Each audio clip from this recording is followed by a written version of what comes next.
তৃণমূল বিজেপির দেওয়াল যুদ্ধ। ভোট ঘোষণার আগেই শুরু হয়ে গেছে দেওয়াল দখল। প্রার্থীর নামের জায়গা ফাঁকা রেখেই চলছে দেওয়াল লেখা। বাঁকুড়ার ওন্দায় দেওয়ালে প্রচার যুদ্ধ।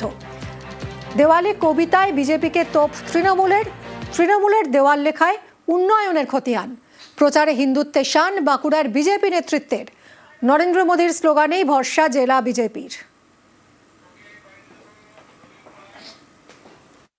আমরা যতটা না তাড়াতাড়ি আছি, মানুষ তাড়াতাড়ি আছে যে আর যত তাড়াতাড়ি ভোটটা হবে তৃণমূল কংগ্রেসকে পশ্চিমবাংলা থেকে বিসর্জন দেওয়া হবে।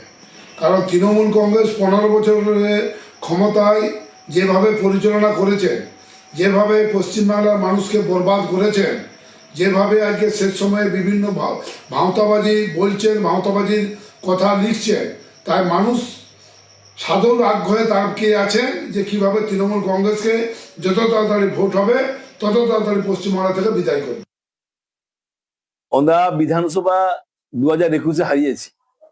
তারপর থেকে মানুষের যে ভোগান্তি, মানুষ যে বঞ্চিত হয়েছে, তার জন্য তৃণমূল কংগ্রেস কর্মীরা এবং আমরা সংগঠন থেকে আমরা দায়িত্বই দিয়েছি সমস্ত অঞ্চল সভাপতিকে প্রচারটা করতে হবে দিদির যে 94-96টি প্রকল্প রয়েছে। সেই জন্য আমরা প্রচারটা শুরু করে দিয়েছি।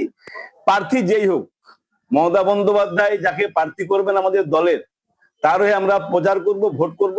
আমরা এনিহাও ওনা বিধানসভা তৃণমূলের দখলে চাই।